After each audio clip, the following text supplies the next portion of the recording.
Design shapes the way you live. I'm Nico, an interior design expert focused on the connection between home and well-being. Using science, design, and professional expertise, I'll help you shape a space that elevates your mindset and enhances your well-being. Let's create space for better living, starting now. Welcome back to Your Home by Design, where we talk about how to create a home that helps you feel good, live better, and actually enjoy being in your space. Today, we're tackling a big one, the sofa. Whether you're about to invest in a brand new couch or you've already got one and you're trying to design around it, this episode's for you. We'll cover what to look for when buying a sofa, what to avoid, and how to design a room around this anchor piece, or a few things you can do to make your existing sofa work with the stuff you already own. I'll share some quick design tips, common mistakes to dodge, and even get into a little psychology and neuroaesthetics to explain why the right sofa can literally help your brain relax. This one's going to be light, fun, and practical because choosing a sofa should feel exciting, not overwhelming. So let's dive in. Okay, so before we get into it, I have to tell you about a time where I bought a sofa that I totally regretted a few years after. So way back when me and my husband bought our first place, it was this tiny little condo or apartment, and we were so excited. It was fairly new, and both of us, we had brought some things with us, some old pieces. We were in our early 20s, so it wasn't like we had made any kind of big furniture purchases at that point. So the sofa was going to be the first kind of big purchase and the first new thing that we were buying intentionally and putting it into this new place. And we went to the store to look for the sofa and just wandering around this showroom. And we ended up finding this massive sectional that was jet black. It was like micro suede. And both of us just fell in love with this sofa. It was like really big seat depths. It was really long. And we didn't factor anything else in other than what we loved about it. We both fell for it. It was a total impulse. And we just didn't think about how that was going to look in the space. I think I was just starting design school at that point. And so I didn't consider what colors we might want to paint the room, the fact that I'm going with a jet black sofa that takes up half of the room. So every other decision that I make in that room is going to be impacted by this color. And it was open plan. So the dining room, the kitchen were visible while you were sitting on the sofa. So we just sort of fell in love. We're like, oh, it's so cozy, it's soft, and it looks so cool. It was more contemporary. And anyway, so we bought it, and where it was situated in the room was probably about 6 feet from a window that would get direct sun for a few hours a day. And what ended up happening after, about a year or two is it started to fade. So that side of the sofa started to change from this black to this purpley blue. And it was very obvious. And we had a door coming in to that side of the room, so you could see it.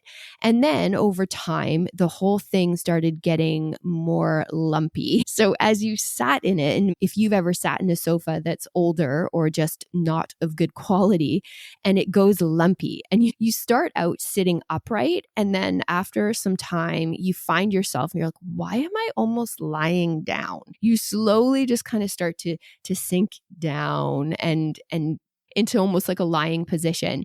And it's really frustrating because if you don't plan to be cozy and sit there and get all low and whatever, if you want to read and you're trying to sit upright, it makes it really, really hard. Anyway, this sofa over time, it faded. It became increasingly uncomfortable. And after a few years, I think by that point, I was interning at a design company. And what I had noticed was we had some clients who would request to have their sofa reupholstered. So, we would send the image of the sofa to our upholsterer, and we would say, okay, tell us, how much fabric this would need. This is what we're thinking in terms of pattern and all of this stuff. We would ask, we want to make some alterations to it. Maybe we wanted to change the look of the arm a little bit. bit. Maybe we wanted to adjust the back. There was even some cases where they went in and actually changed up the frame a little bit. And anyway, so I was all excited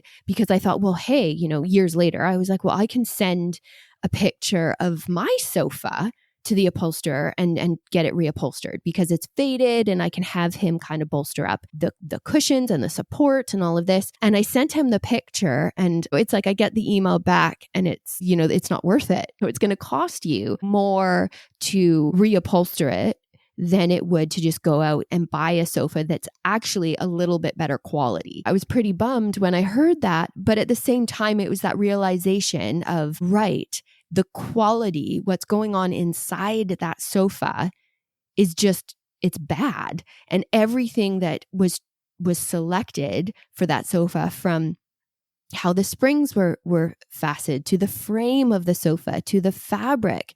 So that fabric and the fact that it faded as quickly as it did, to the way that the cushions started to go really lumpy and you couldn't sit upright anymore. So everything that sofa was screamed bad quality. So even doing a fix, like putting new fabric on it, is not going to alter the very most important things that a good quality sofa needs. So when we think of a sofa, of course, we have to factor in quality, and we have to factor in design, so how it looks, but we also have to factor in how it impacts us physically and emotionally. And one of the things that it can do for us is, when I talked about how I would sort of sink into that sofa, well, that's ergonomics. So even though a large part of the reason why I would sort of slowly sink down was the lumpy cushions, but it also meant that the dimensions of that sofa were not right for me. They weren't right for the user. So ergonomics basically means you're shaping your home around your body. So you're using the body's measurements to make sure your furniture feels good to use and you're not having to strain. So that was a point of contention for me as I was sitting on that sofa. I was straining to sit upright when I didn't want to lounge. And when you're slouched, if you're in a slouched position, it can actually cause you to feel tired. Your body can feel fatigued because it actually reduces your lung capacity, which causes you to feel a lack of energy. It can give you even labored breathing. So it's really, really important for just your overall feelings and your productivity to be able to sit upright and not in a slouched position. Good posture actually allows you to even feel assertive. When you sit upright, it impacts how others perceive you and how you feel. And good posture may reduce stress and boost self-esteem and confidence. And it's an interesting thing when we look at just sitting on a sofa as just an everyday occurrence, but we're not factoring in whether it's ergonomically correct and it's affecting our posture, therefore affecting how we feel and how we're perceived. And when we talk about how we feel in a space, the ease of navigation as you move past a large piece of furniture is really important. You want to make sure that the proportions in a space are correct. As you're moving around a room, are you able to move with ease? Anything that's causing strain in your environment is going to impact you in negative ways. So just like when you're sitting on that sofa, if that's causing your body any strain, that's going to have negative impacts. And if you're walking around that sofa, if it's causing any strain as you're moving through the space.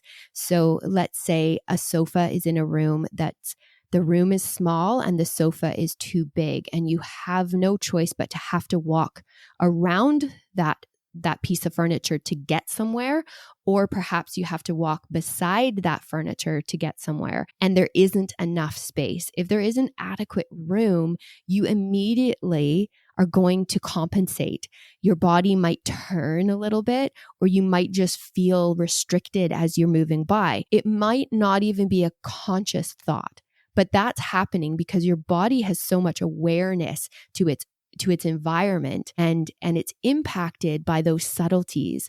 So if you feel any sense of strain as you move around the room, that's going to impact you in negative ways. And when you're in a comfortable and cozy space, your brain releases dopamine and oxytocin, which are associated with happiness and feeling calm and even creativity. And this really comes down to your nervous system. I've talked about this in a previous episode where I talked about the importance of when you're eating at the dinner table to be relaxed because you're in a parasympathetic state. So when we talk about your nervous system in a space, so you're either in a sympathetic or a parasympathetic state. And the sympathetic is that flight, fight, and freeze. And the parasympathetic is that rest and digest. And that's one of the things I talked about in that when you're dining, you want to be able to rest and digest. So if you're stressed and you're eating, but in this case, it's rest and digest, but it's also connection. So when you're in a parasympathetic state, when you're in your living room, when you're sitting on your couch, you're going to feel relaxed. You're going to be able to be more present. And I would say that when you're in that state, I think that it's time to utilize it and make it work for you, right? You want to take advantage of the fact that your body is in a parasympathetic state. If you're relaxed and you're feeling good and it's authentically relaxed, as in you're not distracted or zoned out, there's a false relaxation that can happen. So you might think, oh, I'm sitting here, I'm relaxed and I'm watching TV, but you're actually just zoning out. So you're not actually truly relaxed. But if you're in a parasympathetic state where you're truly relaxed, you feel grounded, you feel calm, you're very present, your heart rate slows, your digestion improves, your muscles relax, and all of these things can happen while you're sitting on your sofa. I mean, who knew? So I always say, use it to your advantage, right? Use your home as a tool for better living. And in this case, you will feel better and you'll actually be healthier, right? So I always say, room designations are key.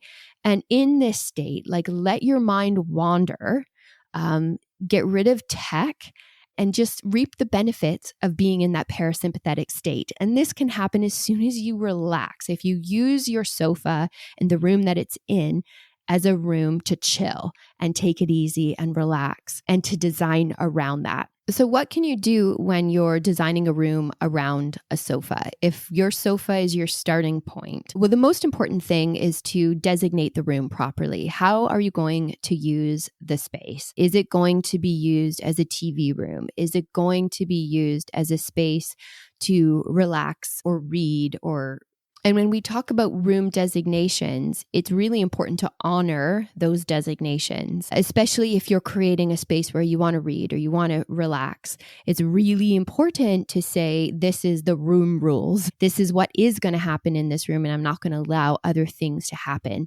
So for instance, it's not going to also dub as a playroom, or it's not going to also dub as a place where you scroll. You've got your devices away, you've got your work away. It's not a place where you have a desk and you also work in the day and relax at night. And if there is, make sure that there is a distinction between what goes on in the day and what goes on at night.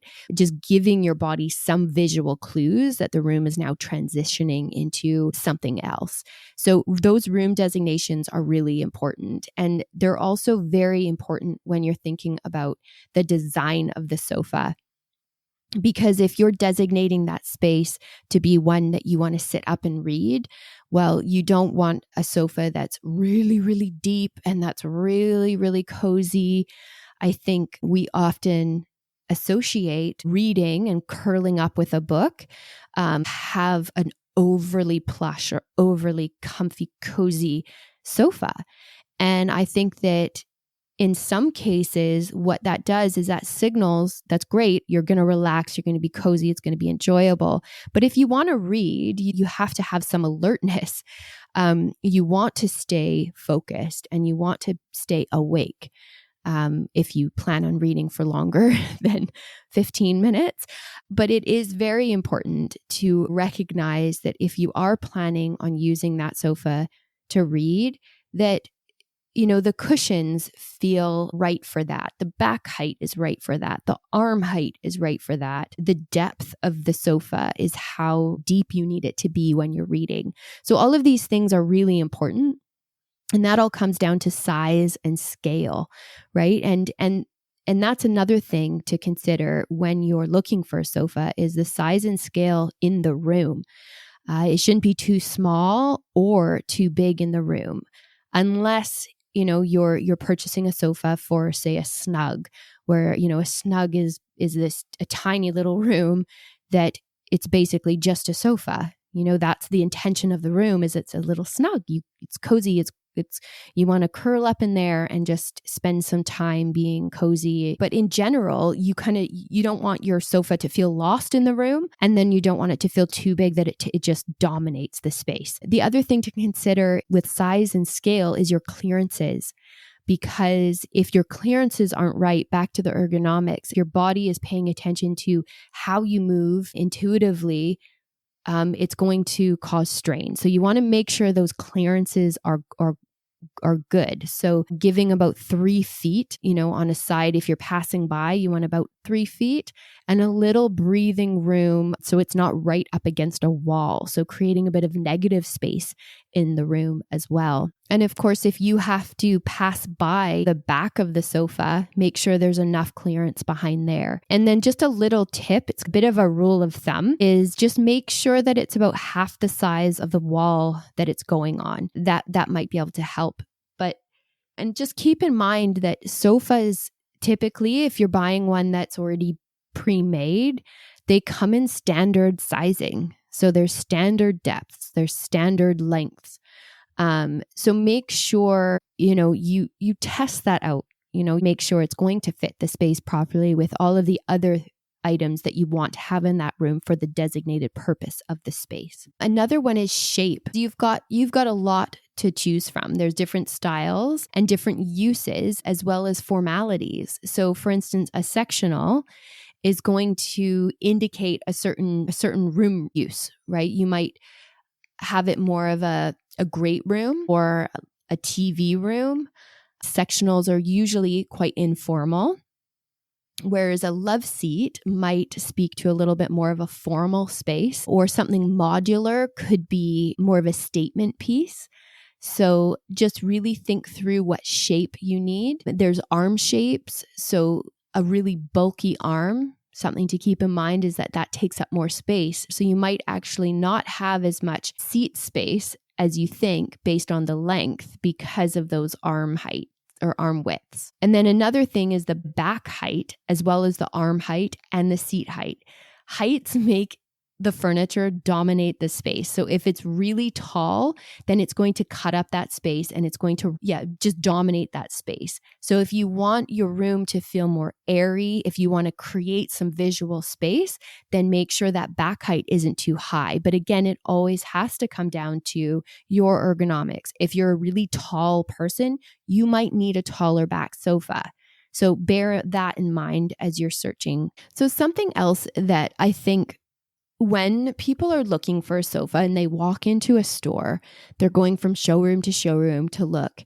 It's really hard to know what they're made from because, how can you tell when you just look at a piece of furniture on a showroom floor?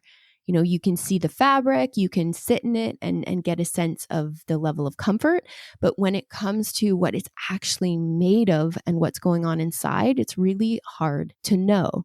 So I always suggest to make sure you ask, because the manufacturer will be able to tell you what it's made from. So some of the things you want to look for is the frame. So you want to check to see whether it's kiln dried wood being used, and that's the best. That's high quality. So something like oak or maple or beech. And you want to avoid plywood or MDF or even soft wood like pine. So you can ask them, like, what's the frame made from? And they'll be able to let you know. You want to avoid webbing. So webbing is sort of how the seat or the cushions are supported. So the best quality webbing is what's called 8-way hand-tied springs or sinuous springs. That's another good quality one. But the 8-way hand-tied springs are superior quality, but of course that would come with a heftier price tag. But so sinuous springs are another thing you can look for. And then in terms of the foam, what you want to look for is high density foam or even down wrapped. All down and feather foam is great, but they do need fluffing, so they're a little bit more fussy. But that's sort of more or less what you want to look for, is that high density foam or down wrapped. And just pay attention also to the fabric. How is it joined? So look at the seams, look up close. Are the seams aligned? Does it have things like double stitching or piping? Have a look underneath the sofa. How is it constructed underneath? Does it look neat and tidy? Is there a cover at the bottom? And the weight of the sofa is important. If you lift it up and you squeeze the frame, and just you can get a sense of if it's really lightweight and it creaks and makes a bunch of noises when you go to lift it up, well, that's typically not a well-made piece. So if the weight and heft of it is really good, then that's a good indication that it's a solid frame. You can also ask if there's a warranty on things like suspension and foam. A sofa is a big purchase, and the last thing you want is to be blindsided by how beautiful it looks and how perfect the dimensions are. And then you get it home and you experience something like what I experienced, where it's faded and lumpy after a few years. And when you're looking for what color is the right color, there are hundreds of colors you can choose from. But I would say that, if you're spending the money on a good quality sofa, you want it to stand the test of time, right? And yes, you can have it reupholstered down the road, but that is an expensive undertaking. So just think longevity. And often with longevity, it really is a neutral color. If you go with something that's a statement color, it's bright, then you have to remember that that's always going to be something you're going to factor in. That is going to draw your eye in the space. And then you're always going to want to pull that through into other elements into the room. So then you have to ask the question, would I be okay with this being a dominant color in the space for a long period of time? If you're somebody who likes to change things up fairly regularly, then you'll probably want to go with more of a neutral color and then have fun with all of the other things you can add to the room that you can change up seasonally or annually or however often you want to do that. And a good practice is always to just factor in that sofa color. So tie it into something so that it makes sense in the space. So is there a toss cushion that's got a pattern in it where the ground color of the pattern is the same as the sofa color? Or is your rug, does it also have that same tone in it? So tie it in some way, connect it to the space so it makes sense visually and there's a story there. And when I say story, not an actual story, I'm referring to a color story. So you can see this story of color repeating itself in various places in the room. And if you are someone who is okay with making your sofa the centerpiece of the room and making it the statement of the room, maybe you're going with a really interesting shape or it's just a really interesting color or pattern even, then using that as contrast and always having that piece stand out. And if you're designing around the sofa that you've got, you want to make sure that everything works together. So like I said, when you're buying a sofa, if you want to pull that through into the room, it's the same with if you're working with a sofa that you've already got. So now you're accessorizing to work with that sofa. So see where you can repeat that tone. And sometimes it's hard because, if you've already got the sofa and it's a certain color, you're now going out and trying to match that color. And if it's not a complete match, that can be challenging because that's where it almost looks like a mistake. So if you can't get a perfect match, try to work with the same tones. If, going a little lighter or a little darker, that's going to help sort of unify it and bring it into the space and make it feel like it was intentional and that you weren't just designing around something that you already had, but very much incorporating it from the beginning. Okay. So, and another thing you can do is paint is a beautiful way because you've got so many options for paint colors, and chances are you will be able to find a tone that is right with that sofa. So unifying it in that way is a great thing to do as well. And some things to watch out for. What I find is that, some of the mistakes that people make when they're looking for a sofa is that they really only focus on looks. They forget to kind of factor in the ergonomics. They forget to factor in what the benefits are to getting the right sofa for the room designation. And that can be the scale of it, the use of it, and how it looks in the space. And just some things to watch out for when you're looking for a sofa is, you don't want to just focus on the looks. The looks of the sofa are extremely important because there are so many beautiful, beautiful sofas out there. I actually just the other day found the most beautiful sofa. I fell in love. It's called Butter. It's amazing. It's designed by Faye Toogood, and it's a gorgeous sofa.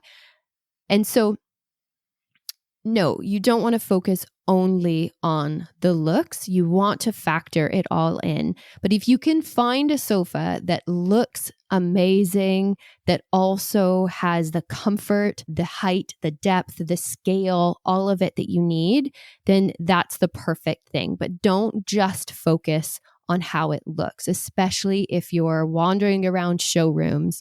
It's too easy to get swayed into how it looks and forget the functional needs of the piece. The other thing is with poor fabric choices, okay? Like I've seen this so often where a certain fabric is chosen, again, usually for either the color or the texture or the pattern, but what's not factored in is the durability. So what's the use? Are there kids? Are there pets? Is there that sunlight? Like I talked about at the beginning, is it going to fade out that fabric?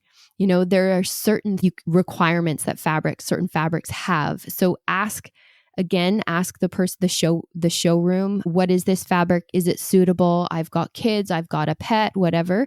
Explain to them, and they should be able to give you a rating on that fabric, which will indicate the use. It's also called rub count. And there's, so just get some information there to make sure that it fits your lifestyle. And then the other thing is to just make sure you test before you buy. You have to sit on it and kind of have your checklist of all of the factors that you need. Do you need a certain back height? What's the length that fits your room the best? What's the seat depth you're after? Make sure you know what your room designation is going to be so that you can factor all of that in as you sit there. You're going through your little mental checklist of all of the things that you need the sofa to be. And then the other thing, which this one I have seen more often than not, it is crazy, but to just make sure if you live in an apartment that you measure your hallway widths. Okay. If you've got an elevator, your elevator door,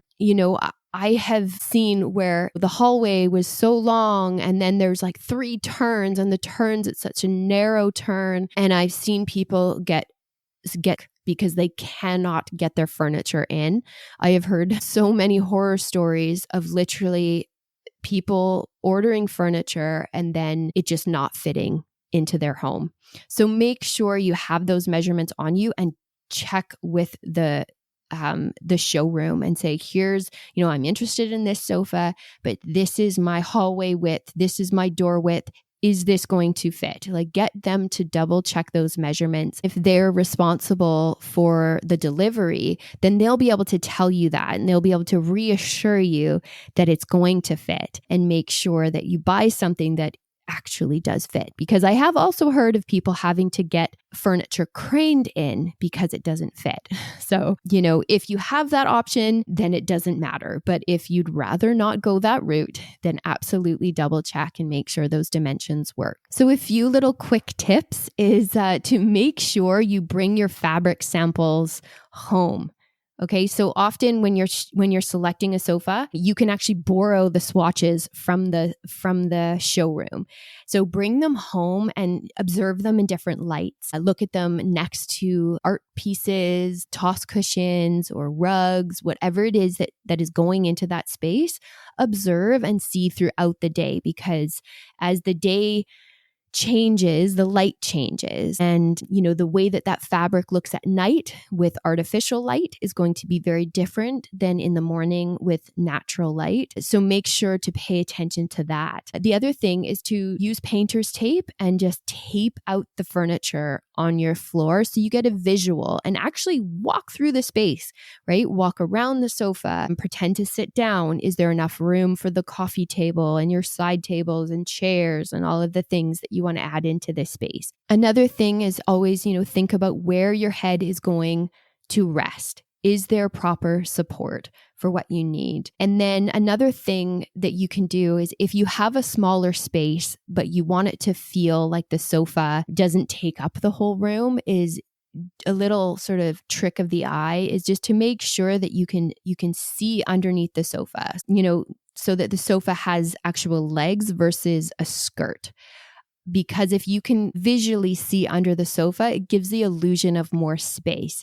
And that's going to be consistent with the other furniture pieces as well. So that's a little trick of the trade, but just make sure that, you can see underneath the sofa that there's legs.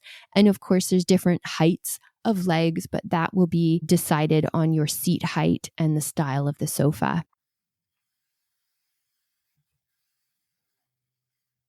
Thank you for listening to today's deep dive into the sofa. Who knew one piece of furniture could have such a big impact on your comfort, your space, and even your state of mind? Whether you're hunting for a new one or working with what you've got, I hope this episode helped you see your sofa in a new light and gave you the tools to make smarter, more supportive design decisions moving forward.